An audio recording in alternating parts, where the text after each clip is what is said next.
Hey beautiful souls, and welcome to another live video, jumping in with about how we create what it is that we want.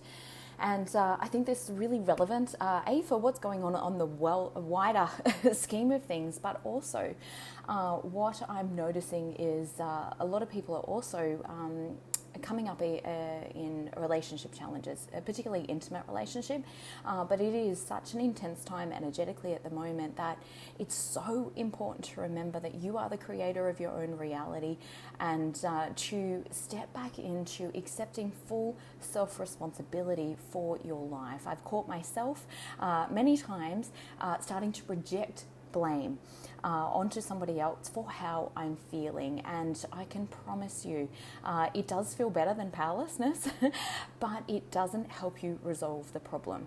One of the first key things that we have to accept is that we are in control of our own emotions. Why blame feels so bad is simply because we are actually giving somebody else the power to affect how we feel. Nobody else has that power unless you give it to them.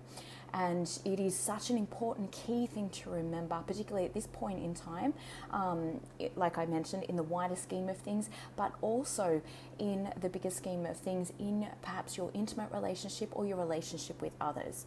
And the other factor, because often when people switch from blaming somebody else, then they blame themselves and make themselves the one at fault. And rarely, is it just a one-sided thing. There's often, lots of co-creation that's actually happening here. But also it's about that stepping back into how did I contribute to this, but doing it from a self-responsible perspective. How can I learn and grow from this rather than beating up on yourself?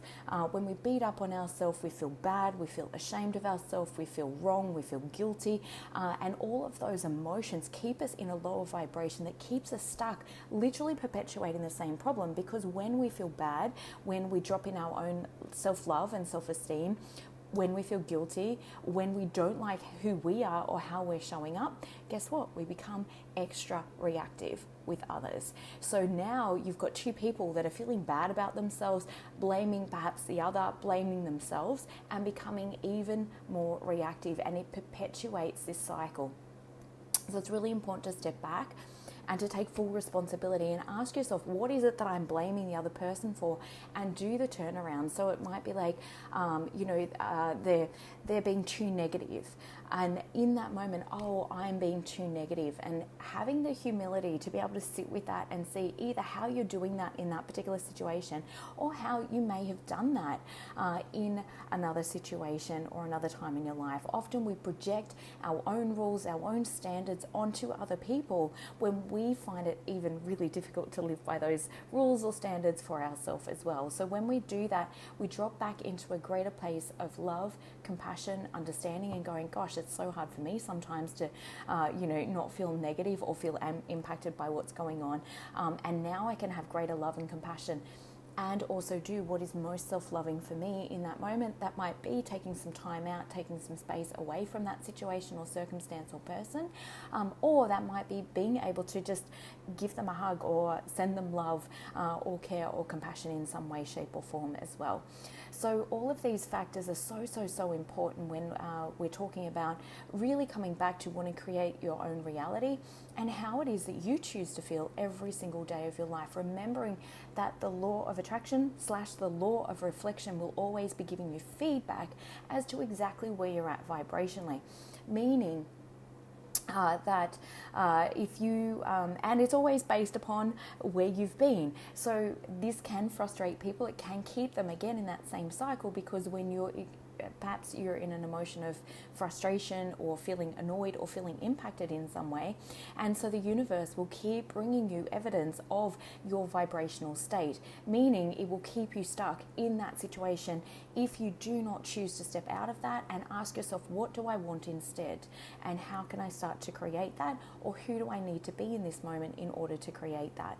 And often I find the same is very, very true, particularly in intimate relationship or any form of relationship. If who do I need to be in order to step out of this dynamic or repeating pattern that keeps occurring? What is it that I need to learn and grow from the most? And how can I shift my feelings or my behavior in order to align more with what it is that I do want to create moving forward? So I truly hope that that's been helpful. Like I mentioned, it's super, super important, particularly in the wider scheme of things at the moment.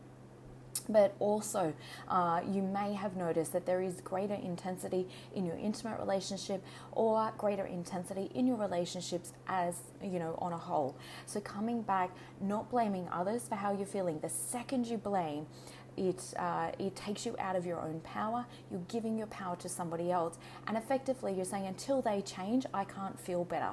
And that makes us feel even more powerless. That makes us feel even more angry or frustrated or annoyed or irritated or grief-stricken, like any of those emotions. So when you say, hang on a second, I'm in charge of how I feel, how do I choose to feel today? That's when you take your own power back.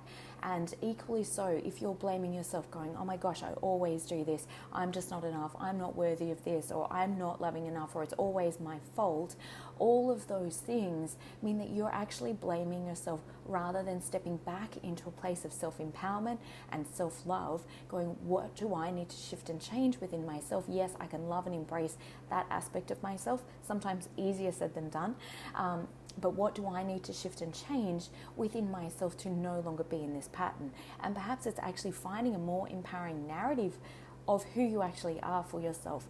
And that's one of the biggest things that I do, certainly in my Thrive program, and teaching emotional mastery. Now, emotional intelligence, emotional mastery is needed more than ever before. So if that is something that you truly resonate with, if you're feeling exhausted, if you're feeling tired, if you're feeling like a ping pong ball at the moment, or perhaps an autumn leaf going up and down, with everybody else's stuff feeling massively impacted, please reach out, send me a PM. Let's have a chat, see if and how I may be able to help you. Hey Jan, great to have you on. Hey Helen, lovely to have you on as well too, Dylan. So super important to remember, if you've just jumped on, you might want to jump back to the start and watch this video again. And have a beautiful day. And as always, if this has been supportive for you, or if you know somebody else that this might be able to support, please love, share it, or tag somebody that you know that this could really help. We need to be more emotionally intelligent than ever before and come back to owning our own feelings, remembering that the law of attraction is really the law of reflection. It is always reflecting back to you where you're currently at emotionally. And it does that through people, through circumstances, through situations. So we at a very pivotal point in our place of human evolution, in needing to raise our vibration as much as possible to come back to that place of absolute love in our heart and express who we fully are, and do what is most self-loving first and foremost, because that always serves the greater good. And from that place, we can give greater love, compassion, understanding to others as well. So have an amazing day. Lots of love. Bye.